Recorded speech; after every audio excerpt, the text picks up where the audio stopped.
Welcome to the Plant-Free MD podcast with Dr. All right, everyone, hello, and welcome to another episode of the Plant-Free MD. I'm your host, Dr. Anthony Chaffee, and today I have a very special guest, Dr. Bill Schindler, who I've become better friends with recently, and I'm glad to welcome back on the podcast. Bill, thank you very much for coming on. Thank you so much for having me. It's good to see you. Yeah, you too. So for people who haven't come across you, haven't seen our previous episode, could you just give a brief introduction of yourself and what you do? Yeah, absolutely. So my training is in archeology and anthropology, and I've been a professor at several different colleges, universities for about 20 years. And all of my focus has been on technologies related to our ancestral dietary past and looking at how our diets changed through time and how it literally, that changing diet built us as a species. And just about 2.5 years ago or so, I left teaching at the college, and my wife and I started two entities. One is a nonprofit called the Eastern Shore Food Lab, which is where we continue research into our dietary past, but also not more importantly, but just as importantly, traditional and ancestral diets that are still existing around the world today. And then we take that information and translate it into information about how to change our dietary health. So we do all sorts of classes and blog posts and those sorts of things. And what we're really proud of is so that's where we are right now up in the Eastern Shore Food Lab. Downstairs, we have the modern Stone Age kitchen, which is where we put all of that information into practice. And we literally turn that research into real food to nourish the community. Great. Well, that's awesome. So, and you have a book too, Eat Like a Human. Is that right? Yeah. So, and in fact, so my book, Eat Like a Human, is based on a lot of that research and that work, and was the recipes in that book became the template for the restaurant downstairs. So it literally, those recipes came out of all that research and learning how to nourish my own family for the past 20 something years. But they actually are applicable on a larger scale too, on a commercial level where, people say, if you looked at our business model downstairs, you would laugh. And if I showed it to you before we started, you'd say, don't start. And I guess one of the best things for me and Christina is that we had absolutely no training in business. So we had no idea that it was potentially a terrible business model, but it worked. So there's no two ingredients put together outside of our walls because we want complete control over the entire process. We do all in-house butchering. We don't use any industrial nut or seed oils. We use exclusively animal fats, those sorts of things. And that means that we're bringing in raw ingredients. Nothing's coming in a package. It's all raw ingredients. It's half pigs, it's whole chickens, it's livers, it's, whatever. And we transform that into the food. So we're putting our money into people. We've been in business now 2 years, and we are in this little tiny, beautiful, cute little historic town. But there's not a huge population there. It's not like Portland, Oregon, where something like this would, fly very easily. But it's a small town. We now have 23 people working. So we're putting all of our money into people, and they're the ones doing transforming those raw ingredients into really nourishing food.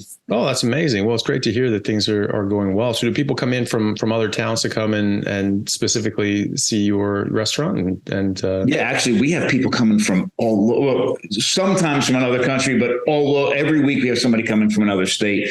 And we do these really cool several day intensive classes. We do 1-day classes, but we do a lot of 4-day classes where we go through everything from nose to tail home butchering to cheese making to everything over these intensive 4 days. And one of the last ones, we have 12 people in each class, and we had people from 10 different states out of the 12. And I mean, we're talking Montana, people out west as well. So people are traveling a distance, and it's really, really inspiring for us to see people, getting the message and coming that far. Oh, that's great. Hey guys, just want to take a second to thank our sponsor, the Carnivore Bar. I don't promote many products because honestly, all you need to be healthy is to just eat meat. For those times that you're out hiking, road tripping, or stuck at work and you want a nutritious snack that is just meat, fat, and salt if you want it, the Carnivore Bar is a great option. So I like this product not because it's just pure meat, but also because I want the carnivore market to thrive as well. And the more we support meat-only products, the more meat-only products there will be available in the mainstream. So if this sounds like something you'd like to get behind, check it out using my discount code Anthony to get 10% off, which also applies to subscriptions, giving you 25% off total. All right. Thanks, guys. Well, so in your mission to look at people and see how people actually ate and do eat, you had a recent trip to Sardinia, which is one of the original blue zones. Is that right? It is the original Blue Zone, and it was a bucket list for me. And I wish we could have coordinated, because I know you and I talked about being able to do it together, but next time we'll have to make sure that we do. Sardinia was so important to me for a lot of different reasons. But the reason that got me interested in going to Sardinia in the first place was because, and bear with me because this is about plants for a second, I know, but it has a good ending. There is a type of bread, and as you talk about, and I talk about as well, we all know that all plants have toxins in them. And one of the things that's been a focus of my research for a very long time is how people in the past use technologies to detoxify plants to make them safer to eat, detoxify them, and also release their nutrients to make the nutrients available to our bodies. And one of the things that I found through a lot of that research is and I think we talked about this last time, almost all the technologies involved with getting animals into our diets help us overcome our physical limitations and get the animals, like, actually capture them, atlatls and bows and arrows and spears and nets and fishing hooks and all traps and those things to get the animal. Once you have that animal, you have a pile of incredibly safe, bioavailable, nutrient-dense food in front of you, and all you have to do is cut it open. That's it. So all the technologies for millions of years going into getting animals into our diets is about getting the animal.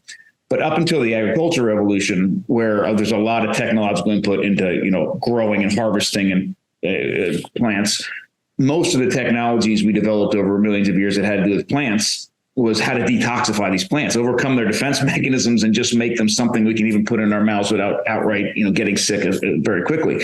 So one of those technologies, and it takes a lot of work and effort to do that. One of the things we see in different places around the world as a food resource is our acorns. And acorns come from oak trees, and they have tannic acid, and obviously that especially in high quantities is not safe to eat. But there was a bread in Sardinia that Pliny the Elder wrote about a long time ago called panaspelli, and it was a bread made from acorns that also contained clay and ash. And the clay especially was there to help detoxify the acorns. The clay, and we see clay and acorns together in different areas. We even see Indians in California, Native Americans prehistorically putting clay and acorns together for detoxification. When I was in Bolivia doing research on potatoes, they eat toxic potatoes with clay for the same reason. But this was a bread that has been around for a very long time. Some people consider it the ancestor to polenta, because obviously polenta, which is now made with maize or corn, was never prehistorically in Italy. So it looks like from this acorn bread to a chestnut bread to polenta that we have with maize. But anyhow, I was very interested in looking to see how they use clay to detoxify these acorns. And I wanted to go see it. So about 10 years ago, I started to try to make some contacts and find somebody that still made it. And dead end after dead end after dead end, I couldn't find anybody that could find it. That they said, no, nobody makes it anymore. Like, somebody's got to make this bread. Like, there's no way we have this bread that's been around forever and detoxifying plants. I need to record this. And I even contacted a guy from Noma's test kitchen, the Nordic Food Lab. So Noma was, up until recently, the best restaurant in the world, year after year after year in Copenhagen. And one of the guys that headed their test kitchen, which branched off to be their own food lab, was actually Sardinian. So I asked him, I'm like, this guy don't know. He's like, no, nobody makes this bread anymore. So I let it die. I picked it up about 6 years ago and tried again. And then more recently picked up the quest. And I got in contact with the National Park Service in Italy, who was trying to preserve the oak tree that these acorns came from. And they said there's these 3 elderly women in this little mountain village called Ursulae, that know how to make this bread still. So after months and months and months trying to make contact with them, turns out they were too elderly to meet with anybody. I mean, they were actually quite old, which is typical for some of these blue zones. So one had shown their son how to make it. So the main reason we went to Sardinia was to go make this acorn bread with one of these women's sons. And it was actually fantastic to see and witness and participate in. But the cool part is I didn't even realize that I knew that Sardinia was one of the blue zones. I didn't realize ahead of time that the area we were going into and spending a lot of time was actually the heart of the original first blue zone ever identified. And obviously we all know the narratives about, how it's very plant-based and, this sort of thing. We spent and spent time with and lived with for several days. A family that's been a part of that research was interviewed not recently, but several years ago for a BBC special on the blue zones. And our main point of contact was a woman who's written the most books about the history of Sardinian food and traditional Sardinian food. So this is what we're immersed in. And what I can't wait to tell you about is what we did and how animal based all of it was, and how they were sitting there just laughing. Like, what is this thing about? They recorded us eating minestrone soup. Like, what is this thing about all these plants? And so anyhow, we go and we landed in Rome. And actually, I got to tell you this one thing very, very quickly. We landed in Rome and our flights changed. We had a 9-hour layover in Rome. So I contacted a buddy of mine that lives in Rome as a chef, and he took us to this restaurant that is focused on offal. And it's from the late 1800s, and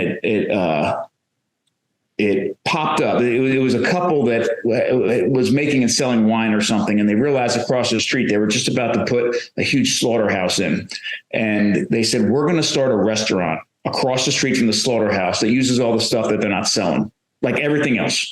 And it was brilliant. It's been around since like 1894. And we had a dish I always wanted to have in Rome. It's a traditional Roman dish where they take the intestines of the animals. It's a veal calf intestines. So it's unweaned, and it's a small intestine. So after the animals drink the milk from their mothers, it goes into their stomach. It gets hit with a bunch of enzymes, starts to change, and actually is turning into cheese in their stomachs. And then when it goes into their small intestines, the animal's killed, and they take the small intestines and don't even wash it out. Right? I mean, here is just a milk-fed animal with self-made cheese inside of the intestines, and they literally chop it up and they serve it. I am telling you, it was absolutely delicious. I mean, I'll eat these things because I want to try them. This is a dish I would go over and over again and order. It's actually one of the best things I've eaten in Rome. You would love it. Yeah. And so that's the cheese in the intestine itself, or do they take the cheese out? No, it's in there. They don't even clean it out. So it's not the large intestines. Stuff in the large intestines is a different thing. It's the small intestines, right? So it's undigested, self-made cheese. It was like a carnivore version of manicotti. I mean, it was like the intestines were very mild. I mean, it was a veal calf. It was very mild and had a pasta-like quality to it, but it was intestines. And the inside was like you had filled it with ricotta cheese. It was amazing. And actually, Christina had it too, my wife, and she thought it was delicious as well. So we go there first. That was the first meal we had in Italy this trip. And then we fly to Sardinia, and then we went up and we drove through the mountains and got to this little village of Villa Grande. Now, Villa Grande is the epicenter of the first identified blue zone. And the part that is documented correctly is there's a lot of old people. I mean, a lot of old people. And the part that I love is that it wasn't like there's a bunch of old people and you go to the nursing home to see them. There's a bunch of old people all over the place. And the family we were with, Marco, his father is 98 years old. Every day he walks up and down the mountains, like all day, every single day. Next door to them, their neighbor is 103 years old. He lives by himself in a several story house. And his main residence is on the second floor of this house. So this guy's going up and down, 103 years old, up and down steps every day. Villa Grande has literally, and they have a big sign when you drive into it. They still hold the record for the most amount of centenarians that are male, which is obviously a big deal, right? So it's true. There's a lot of old people, but the dietary part of it is wrong. So we did, and again, as many of us know, but it's nice to have firsthand experience with this. Yeah. A couple things that are I think really important. Now, listen, they did eat vegetables, not a lot, but they did. Everybody had a little orchard. Like literally everybody has a little orchard. The village is kind of concentrated on the side of this mountain, but the village itself has a whole lot of land around it. And there's areas where they pasture their animals. There's areas where they have little orchards and things. So they do eat a little bit of vegetables, and not a ton. I mean, they eat tomatoes, obviously. That was the main one. They eat tomatoes and some more tomatoes. The ripe fruit is something that they'll eat as well. But every time that we sat down, and I think this is very important, every time that we sat down to a meal or entered somebody's house, everybody had pigs. And everybody butchered their own pigs and cured their own meat. So literally every time we visited somebody, I don't care what time of day it was, they hold one and they run away and they come back and they put out a platter of this amazing house cured meat. And I mean, these are meats that they're making without nitrates, their own animals. It's usually was prosciutto and salami and copa and pancetta all out on this tray. And they give it to you. And this part, I think, is fascinating. So what I'm about to tell you, the Sunday that we were there, the first Sunday we were there with this one family, they're like, okay, we're going to have meat today. We're going to have meat. I said, okay. And they put an entire half a sheep with all the intestines on this kind of rotisserie thing in their big, they had a fire out back, kind of a big fireplace. And they had this thing all day on the spit. And they made us this grandiose meal, but it was all built around this half of a sheep that they spent all day cooking. And they said, yeah, we're having meat today. And barbecue, we're going to have barbecue. And they put it down and we ate it. It was fantastic. And then a few days later, but it started with the charcuterie. It started with the salumi, and then it went to that later and a whole bunch of other food, but that was the basis of it. And a couple of days later, we were talking, and this was hard talking because my Italian is terrible.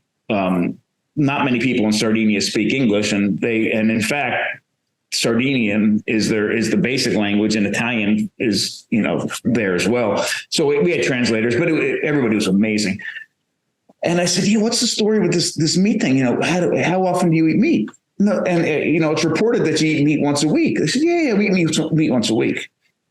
I said, wait a second. I have eaten more meat with all of you over the past several days than I even eat at home. Like, what are you talking about? When they say eating meat, they meant the entire day barbecue on Sunday where there's a half an animal on the spit. But the semantics here are really, really important. They're eating meat all day long, but that's saying, like, let's have a big family barbecue picnic is what they meant. So every Sunday they have this huge meal of meat, but they're eating meat all week long, massive amounts of meat and a lot of cheese. And the cheese is off the charts amazing. So anyhow, that's the basis of what the daily part of all this was. But here's the part that I was so excited to tell you about.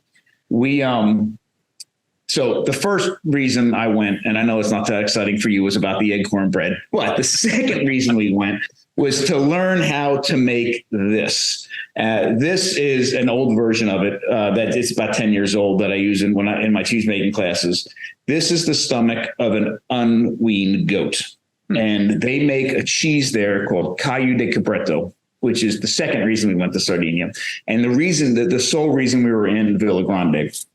And I want to describe what we did here because this, I think, really captures a lot of the experiences we had in Sardinia, but the way that they view animals for food. And I think it's beautiful.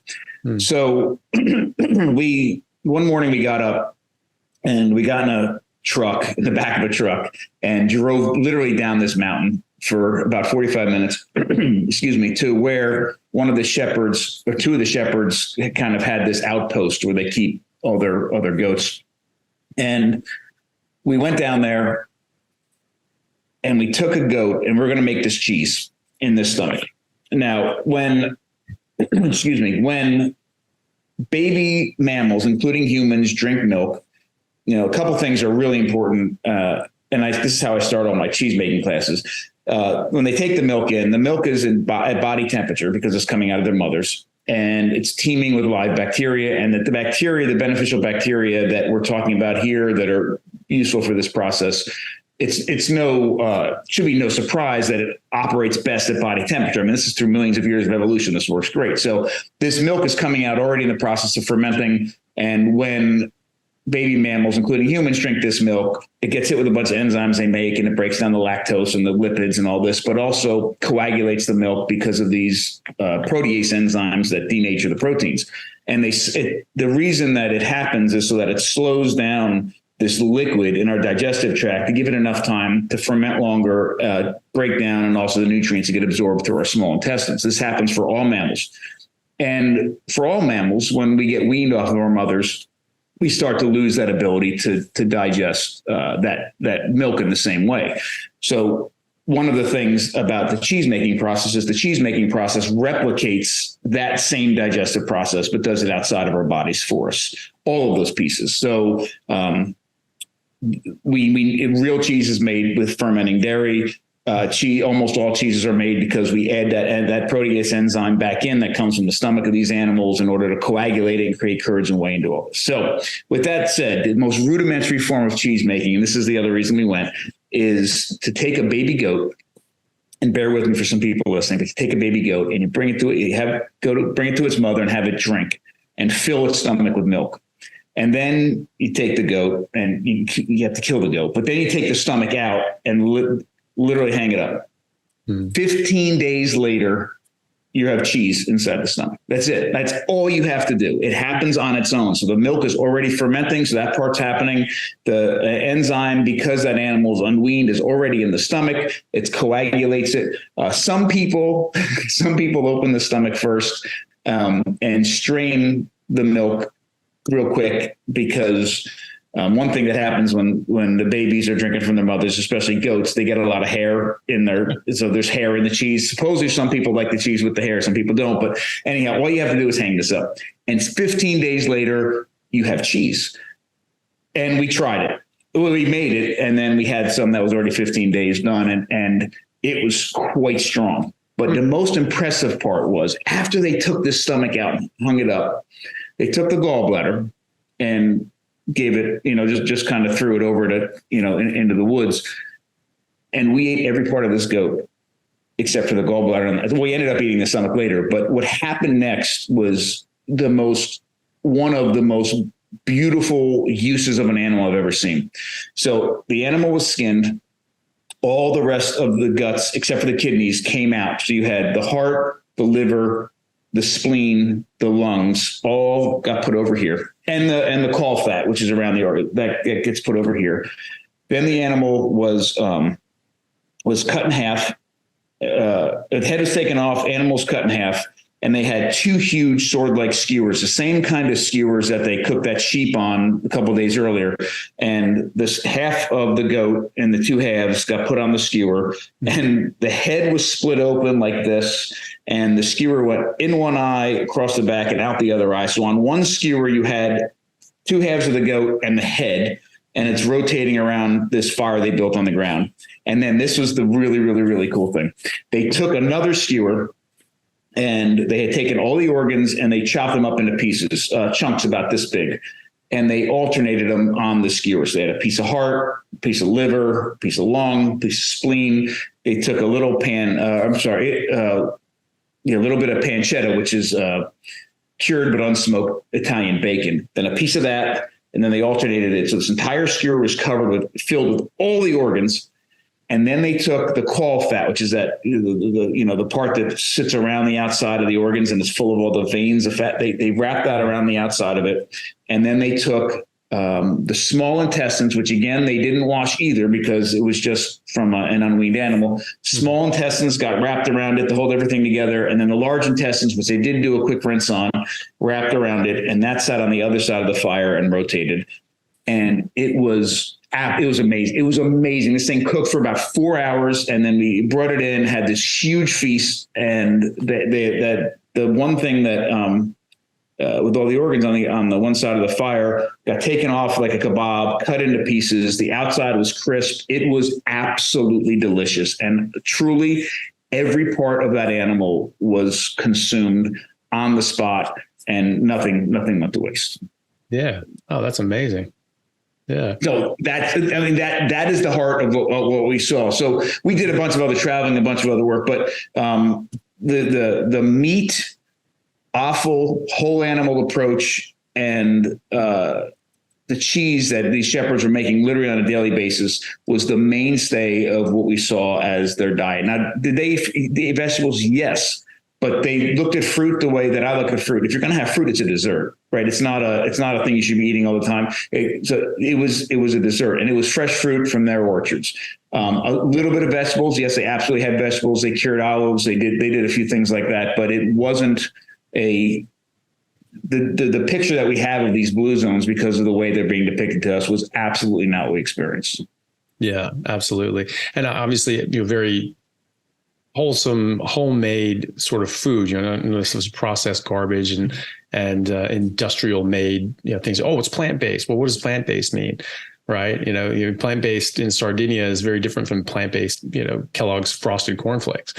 Right. Oh, absolutely. Yeah. So, and they were every piece of it they were connected to. And one thing that we like to do here, and I've spent a lot of time learning how to do and priding myself on, is, all right, this meal, has been entirely made from scratch. And you put it down, we made every bit of this, and, maybe we went hunting for this deer and it's on the table, and like, that's awesome. Every single meal we had was that level. Like, we would have this 4-course meal, and it wasn't an ingredient on the table that they didn't grow or harvest or process or cook themselves. The other thing that's missing, I think, although it's depicted some, but it is a huge player in this conversation about the beauty of what's happening in the blue zones, is food is a huge piece of it, but there's a lot of other pieces. And even when you talk to, and they know, everybody we talk to, yeah, we're in the blue zone. I mean, they're very, very proud of this. One thing that they said to us is, yeah, food's important, but we walk all the time. Like, we walk all the time. And part of it is too, they're not just walking on a flat. I mean, it's up and down and up and down and up and down. They're walking to the fields, they're walking to their friends. We showed up, it was the road to get into there. It was about a 6-hour drive, or no, 4-hour drive. It wasn't even that far of a distance, but it was up and down mountains, and it was crazy up there. We were exhausted when we got there. We got out of the car, and I was about ready to lay down. I was that tired, and I was like this on the steering wheel. We get out of the car, like, hey, let's take a walk. Oh my God, taking a walk is like this. Yeah. So the first thing they wanted to do when we came to visit was, let's take a walk. The second part of it is, they said, we're just nice, nice. And so, what do you mean? So everybody gets along. Everybody knows each other. I mean, I'm sure there's rife and conflict and whatever, but in general, they understand that they are just nice. And you know what? They are. Every single person, family, every encounter we had for the entire time we were there, everyone was just genuinely nice. So I do think the social pieces plays a huge role. The fact that everybody is exercising all the time plays a huge role. We did, we were obviously looking around and not judging people by the way that they look, but certainly looking at, who was lean, who wasn't lean, that sort of thing. Almost everybody we saw from an outward appearance looked in shape. But the crazy thing is, we didn't see one gym. Yeah.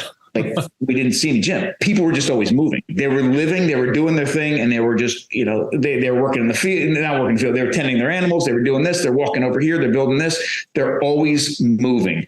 And not that gyms are bad. I love gyms, but for what their lifestyle, they didn't need one. They didn't need them at all. Yeah. Yeah. Which is great. I think Malcolm Gladwell spoke about, either that area or some areas in Europe and in Italy, in his book, The Outliers. And they talked about how people thought, well, maybe this is Mediterranean diet, whatever the hell that means. And, but also maybe genetic. There's a lot of people that were living to be great ages, but then they found that when those people moved over to America, and, a lot of different towns, a lot of people would all go to the same town just because, there'd be a mass migration to America and things like that, and they didn't really necessarily have that. And one thing that they noticed, they didn't notice too much differences between different sorts of things they did, but one of the main things that they noticed differently between them was that family connection, having 3, even 4 generations in the same household, and having all your friends within walking distance and your extended family, within arm's reach. And he thought that played a major role too, that social structure, that tight knit community, which we've lost from a large to a large extent, unfortunately. Absolutely. And you know what they did? They referenced that as well. The fact that in multi-generations, quite often in the same house, but not in the same house down the block. And I know I mentioned this at the beginning of my description of what we did, but it was wonderful to see that it wasn't just this number. Okay. You have all these people living to this age. It's the fact that they were literally living to this age. Right. People were, mobile. People were lucid. People were having conversations at 100 years old. They weren't dying the last 40 years of their life and living these. They were literally living up until the point that they did. In fact, they had.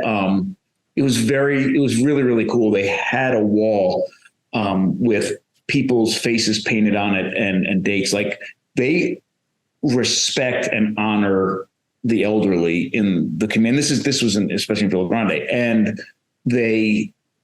When somebody dies, it wasn't just this, little obituary in the paper that lives for, it's in the one paper, and then the Sunday edition comes out and everybody forgot. Like, they're literally memorializing these people on the walls, saying little words about it. I couldn't read what it was in Italian, but it was a different way to live, and it was truly beautiful.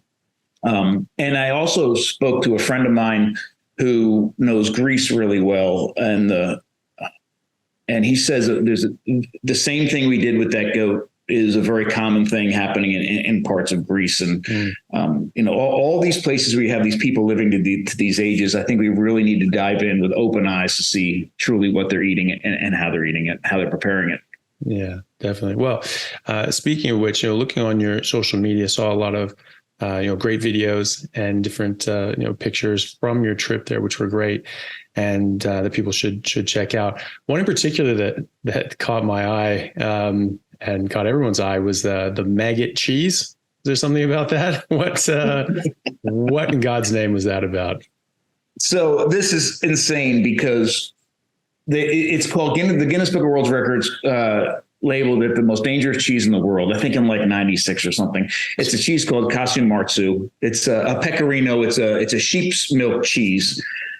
And there's a few cheeses in the world, not many. There's a mite cheese in Germany, and there's a couple, not many, where you invite insects into the cheese making process. But in most cases, you do everything you can to keep them out. But in this particular case, when you make this pecorino cheese, a sheep's milk cheese, there's a stage where you put little divots in the top. Now, the pecorino has a smell that this particular fly loves. The flies that produce these maggots loves this smell. So they're already attracted to the cheese, but they create an opportunity for these flies to lay their eggs in the cheese. And then the eggs hatch, and then you have these maggots, and the maggots then proceed to go into the cheese and eat the cheese and digest the cheese. And I know this sounds crazy, but if anybody likes brie or camembert, for example, it's the exact same process, but it's using molds instead of insects. So that what happens when you make a camembert or brie is you make this wheel of cheese, and you have this mold on the outside. And what that mold does is it literally digests the cheese from the inside out. And that's why it gets soft and gets that stronger flavor and that stronger aroma, because it's doing the same thing. You have these microorganisms digesting this cheese. Well, what's happening with the Casu is you have these maggots that, just like an earthworm through the soil, go in and consume the soil, and it comes out the other end a little bit changed, which is really good for farmers when this happens. They go in and they literally eat this cheese. It goes through their digestive tracts. One of the primary things that they do is they break down the fats through some kinds of enzymes that they have in their body. And it makes a really strong flavor and aroma with the final cheese, because these fats have been changed after they go through their bodies. And you can eat this cheese in one of two ways. One, with the maggots still crawling all over it, which is the most popular way to do it. Or you can wait till the maggots turn into adult flies, and they literally fly away and there's none left in the cheese.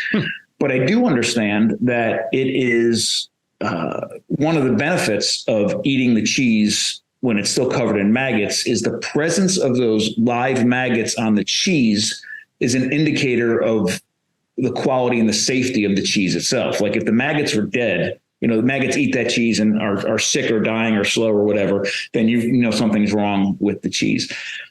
years ago, we were visiting family, long lost family in Campania in Italy, which is the area where like mozzarella comes from. And we didn't even know that they made cheese. And it turns out that my like third cousin or whatever has his own sheep, and he actually makes a version of casu marzu, but it was obviously on the mainland. It wasn't in Sardinia. And he gave us all a little piece, and I had no idea what it was when we were there. And there were maggots crawling on our hands. The kids are like ready to kill me, but they're eating it. But this was we sat down and had this cheese. And I have to tell you, Anthony, it was so strong. It was so incredibly strong. Like if you've ever had a piece of provolone that's like really aged, picante, sharp provolone, it was that on steroids, but soft, and you spread it and the maggots are there. I enjoyed the experience, but it wasn't as good as the intestines in Rome. Would you try it? If you were there, you would have tried it. Yeah, maybe. Maggot poop cheese. I don't know. It's because, I'm just thinking that, be very, being very, G-rated with it. Well, they eat it and it goes through their body, and it's just like, yes, they defecate it out and poop it. So it's maggot poop, and it's, digested cheese. And, but, I think that's absolutely hilarious. That's the funniest thing. I always try to think about how they figured these things out. It's probably an accident, right? Those flies are really attracted to that cheese. They're trying to keep it away. Then all of a sudden they didn't do a good job. They have maggots on it. Somebody's probably just so hungry that they're like, I got to eat this. And they ate it. We're like, yeah, it's not that bad. Like, I actually prefer that, and I didn't die. So, maybe we'll do that again on purpose next time. It is illegal. It is actually illegal to sell. It is illegal to transport that cheese. You can't bring it into the US. You can't bring it into other parts of the EU. And supposedly it's like a 50,000 euro fine if you're caught selling that cheese. Wow. Which is insane. And the fact that it's got this label, whether it's something that is exciting to you or pleasing to your palate is a different story. But as far as danger is concerned, there is nothing dangerous about it. And what I wrote in a recent blog post, you want to talk about dangerous cheese? And American cheese is dangerous cheese. Yeah. That will definitely make you sick over time. This one is maybe in your head it would make you sick, but is a completely different food. Yeah, I probably would try it. And, I do like trying traditional local things. I probably would try it. I don't know if I'd try it again, but I would I think, when in Rome, you just sort of have to try it. The maggots, I don't know. Honestly, I think that's a bonus for me. At least it's some, animal protein, stuff like that. Absolutely. And bring that with it. So I don't know. Could you take, I don't want to get too graphic here, but could you taste the maggots? Did that change the flavor for you a bit? No, I could definitely taste the change in the cheese because of the maggots, but the fact that the maggots were there was more a visual thing than anything else. You didn't really even know they were there. Did you get a chance to try the cheese without that process going on to see what it was like before that? Sort of, because it's the same exact, everywhere we went, they were making, even in everybody in their houses were making pecorino cheese. Right. Almost everybody, but everybody we were with was making it themselves. So yes, because it's the same exact cheese that they introduced them to. So, and really, if you have a young pecorino, not like pecorino romano that you get at the store that's super hard and you can grate it, the younger version of that before it goes through that process, is exactly what it would have been without it. Nice firm. It probably would have, say, like a cheddar texture before it goes through the maggot process. Which one would you prefer? Maggot, pre-maggot or post-maggot? Oh, pre-maggot. Yeah. Okay. for sure. Yeah. The other thing, and this is important too, everywhere we went, when I was in Republic of Georgia, we were filming The Great Human Race. One of the things I thought was brilliant was that everybody who drank wine still made their own wine. Even in the cities, they said like something like 90% of the people still make their own wine. They have these big clay things that they bury in the yards or keep in their basement, depending on, what their house or living situation is like. They all made it. And that region still holds the record for the earliest wine in the world. And they've carried on this tradition. When we were in Sardinia, and I know there's very similar in parts of Sicily and other parts of Italy, you see this, but it was really apparent in Sardinia. Everybody made their own cheese. Like it was there in the house, and they did sell it in the stores for sure, but they got it in the house. And when they made bread, everybody made the bread. Everybody was butchering their pigs. But what I found fascinating is, first off, they weren't asking questions about their own food. They weren't asking other people. The healthiest or the longest living people in the world, right? The population don't hire nutritionists to tell them how to eat, because they have this direct connection to their food, very traditional food. This is how they make it. This is where it comes from. They have the sheep, they have the goats, they have the pigs, they have all of these things, and they're all doing it themselves. So there's nobody else involved with adulterating their food or putting preservatives in or messing up a process or whatever. They all knew it. And they all made, whatever kind of cheese they were making. And with the whey that was left over, ricotta cheese, if you Google how to make ricotta cheese, the first 99 recipes for it are going to tell you to get a gallon of milk, put it in a pot, heat it up to 200 degrees Fahrenheit, add a little bit of lemon juice or vinegar, and then you make the ricotta cheese. In fact, I just saw a video of somebody and it was a very well done video, and she goes out and she's milking her own cow, and she brings the milk and she's, I'm going to show you how to make ricotta cheese. And she does that. That is not ricotta cheese. Ricotta in Italian, ricotta means to recook.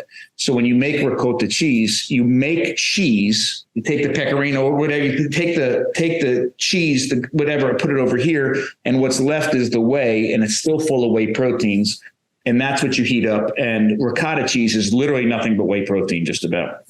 And it's a completely different texture, completely different nutritional profile, completely different experience eating this. And I feel really bad because most people that had ricotta cheese and bought it from the store are not eating, the same food. But the reason I'm bringing it up is because recently we did an event here, and somebody came. And, we make all of our cheese here, and we make that same kind of ricotta.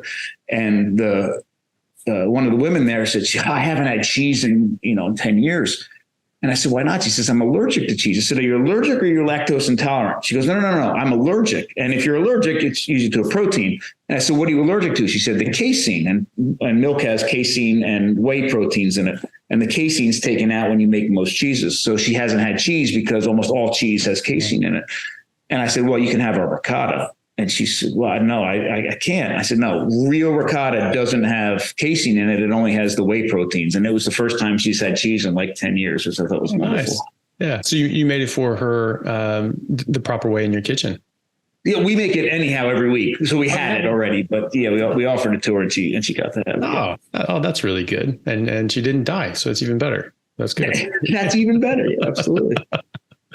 Well, that's great. It's so good to hear that. We intellectually, understand that the Blue Zone studies, really just the editorialization, was, not only, well, it's not even cherry picked. It's just, very bastardized information, and changing things around, and saying that people in Sardinia only eat meat once a week. I'm sure they could have just seen very clearly like that. They eat meat every single day, but we're going to run with that and say they only eat meat once a week, or mostly plant-based and things like that. It's nice to get confirmation of that, because not everyone is able to go to Sardinia and see that straight away. And you can have people saying, well, no, actually, that's not really the traditional thing, but it's like, well, how do you know? Well, I was there, I saw it. And so that's what they do. So it's great that you had that experience. How long did that take you to set up, getting all the pieces in place and getting that trip put together? It actually took several years. Yeah. And was that purely just for your own interest, or was that researching for a book or another project, or what was that for? I'm working on I'm working on a book that looks at traditional processing of animals around the world. But the part of what we're doing through the food lab is continuing to to conduct research with ethnographic research with living cultures, living groups, living communities that have, long-standing traditions on how they approach food, especially from a technological perspective, so that we can document it, record it, and make that information available. And most importantly, be able to, use that not only in discussions like this, but, in transforming how we're approaching things in our food system today. So that was a pointed trip primarily, and that's why we wanted to record how to make that egg cornbread, because it literally is a dying tradition that has never been fully documented, and we wanted to make sure that we were able to preserve that. But years ago, when I started looking into Sardinia and I just looking at their traditional foods, oh my God. I mean, there's some traditional foods in Sardinia that people go to experience. Like, they make this pasta that they stretch so thin it is like hair, and a particular kind of flatbread and these other things, which are traditional in the sense of hundreds, or in some cases, maybe even thousands of years. But what I was really focused on is, what were they doing for tens of thousands of years or even longer? So that's the reason we were there. But there's a second reason. I'm glad you brought up people going to Sardinia. We had an inkling when we were putting this trip together that it was going to be something special. And we wanted to start laying the groundwork to be able to take people there in the future. So the idea is, and I'm hoping we can do it as early as next year, but it might be 2 years out, that we're going to run a trip where we're bringing, 10 or 12 people to experience a lot of the same things. In fact, a lot of the same people we were with to be able to do that. And I think being able to bring people who are really interested in that kind of eating to an actual blue zone to experience what they're actually eating would be a really, really cool thing. So we're laying the groundwork for that. That would be, yeah, absolutely. Well, that's great. Well, let me know when you're doing it, because I'll go on your first trip. That'd be awesome. Perfect. Yeah. Oh, well, that's great. Well, thank you so much for sharing all that with us. That was absolutely amazing. It's an amazing experience. I hate that I wasn't able to go. Unfortunately, just couldn't break away from the prison island that is Australia. So wasn't able to make it. What other projects and things you have going on at the moment? We got a couple things going on. So first off, we're always expanding down here. If anybody ever is in the area to come visit us, either take a class or see what we're doing at the food lab or downstairs at the restaurant. We are only about an hour from Washington, D.C., an hour and a half from Philadelphia, and about 2.5 hours from New York City. So even though we're in this little rural, really cute kind of separated area, we're not that far from some of the major cities. So put it on your travel plans. We'd love to have you. But we're hopefully doing a huge research trip in the winter, going up to the Arctic Circle in the middle of the winter to spend time with the Sami, the reindeer herders up there. Nice. What they do with animals is absolutely amazing. Their approach to reindeer and the way that they literally eat every single part of the reindeer is fantastic. And one of the things we're looking at is not only traditional butchering and cooking practices of reindeer, but also this really interesting interplay between the traditional ways that very much are ethical and sustainable and respectful of animals and nutrition and all of that. And, the modern, resistance to that, and kind of, have that as commercialized and industrialized the meat system. So one of the women that we're going to spend time with lives up at the Arctic Circle, is very, very remote, reindeer herder and traditional butchering and practices. But she also is a commercial butcher for reindeer to supply to shops in Oslo. So that traditional Sami that have now migrated to cities have access to some of their traditional foods. But the fascinating part is she's running up against the laws don't let her butcher or slaughter and butcher the animals in a traditional way. And, these Sami who have, been raised on eating the entire animal their entire life can't get their traditional food in the cities because of these laws. So, and yeah, we're doing a lot of work with that. We're super excited for that. And next week we leave for Ireland. And the following week we're running our first kind of food, culture, history, prehistory tour, where we have 12 people going across Ireland and looking at prehistory, earliest examples of dairying in the world, earliest examples of butter, eating all kinds of amazing food. And so we're hoping that goes really well. Nice. Well, I'm sure. And when is that? Sorry. That trip is, so the family leaves next week and it's a week after. So it's like August 7th to the 13th, something like that. Oh, great. All right. Well, you might still catch some of the weather in Ireland. You've been there. So there's about a week of good weather. Some of it's in September, and getting into August. Yeah. Sort of the roll of the dice. We'll see. But, yeah, I know. Although there's been a little heat wave up that way, I think, right? Recently. Oh, really? Yeah. Well, they had a cold snap as well. A couple of years ago, they had something like 6 feet of snow in Dublin. Right? Nuts. The 1 year we lived there, we had 2 snowstorms. They said it was unheard of, and actually the airports were shut down both days. I was actually trapped in England one of those trips. But yeah, it's weather's been crazy lately, even there. Yeah. I remember when I went there in 2009, 2010, that first winter, it was the worst winter in 92 years, they said. And it was so cold that the water mains froze and broke in part of Dublin. And the water wasn't potable in certain areas, and you had to be really careful about, the drinking water and things like that in certain areas. So, and then the next year it snowed probably just as much, if not more. And then, I don't know, sort of a bit milder after that. And then, out of nowhere, just this like 6 feet of snow. I don't think Ireland's ever gotten that, past the ice age. And so, well, hopefully the weather's good for you though. Have you ever thought about documenting some of these trips? I mean, that would be like, getting like a film crew to come in with you up to the Arctic Circle or to Sardinia and things like that. I mean, that would be amazing. A lot of people would watch that. We've talked about it, and I really, really, really want to do that. And that was the idea. We started talking about that with one of the guys, actually a good friend of mine now, was one of the directors for The Great Human Race, and we're working on it. We're just looking for the funding, because it's some of these experiences are not only unique and powerful, but it's getting more difficult to find people that are still eating such traditional ways. And a lot of these things are, and I would love to share that as much as possible. So we're working on that. And I think we're going to be able to make that happen for the Sami. I'll tell you, it was interesting for Sardinia. It took me a long time to make the contacts and make the inroads to be able to do this, to be with the people we were with. And I mentioned about bringing a film crew. Mm-hmm. And it was met with a little bit of resistance with some of the people I had contacted.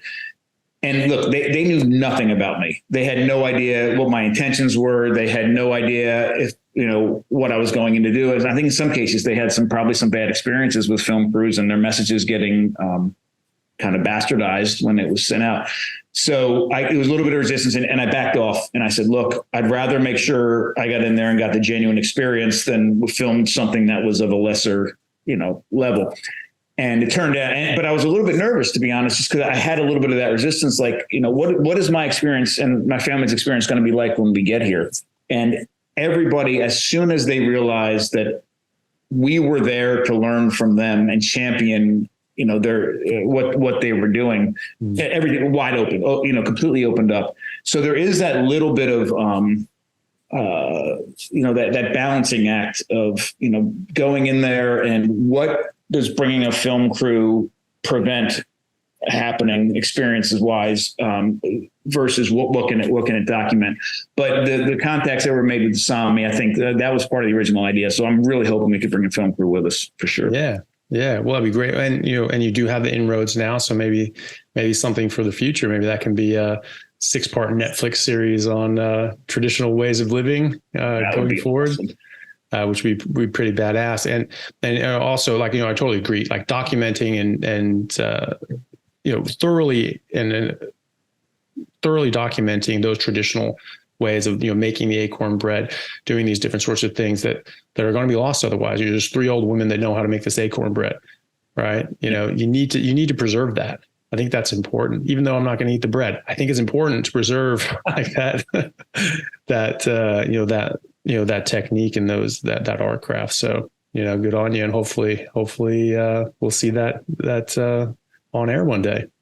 And we got to get to Australia soon, because you and I have to eat a witchetty grub together. Yes, we do. Absolutely. That's actually a very good point. So yes, because I was talking to a guest I had on here sort of lives out bush, and we were going to wait for the rainy season to get over or through, and that's probably coming up. So might have to I'll make tracks and see if I can sort of do the legwork for you, and then when it's all set up, bring you down and we'll hang out and eat some grubs.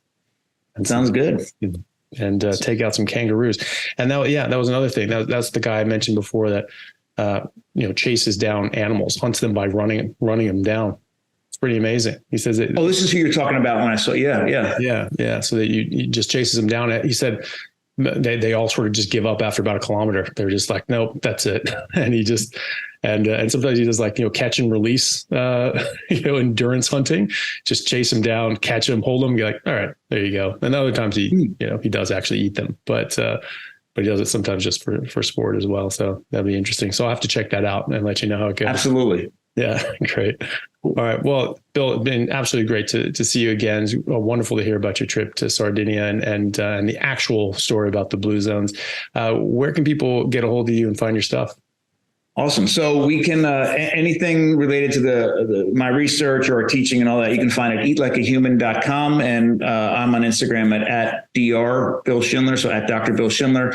And then the Modern Stone Age Kitchen is on the internet at modernstoneagekitchen.com. And same thing, you can follow Modern Stone Age Kitchen on Instagram at Modern Stone Age Kitchen. Awesome. We'll put all of that up in the description, and everyone can find you there. And great to see you work, and hopefully see you more in the future. Always great to see you. Thank you so much for having me. You too, man. Have a good day. You too. Hey guys, thank you very much for taking the time out to listen to what I had to say. If you like it, then please like and subscribe to my YouTube channel and podcast. And if you're on YouTube, then please hit that little bell and subscribe, and that'll let you know anytime I have a new video out, which should be every week, if not more. And if you could share this with your friends, that would help me get the word out and let me know that you like what I'm doing. Thanks again, guys.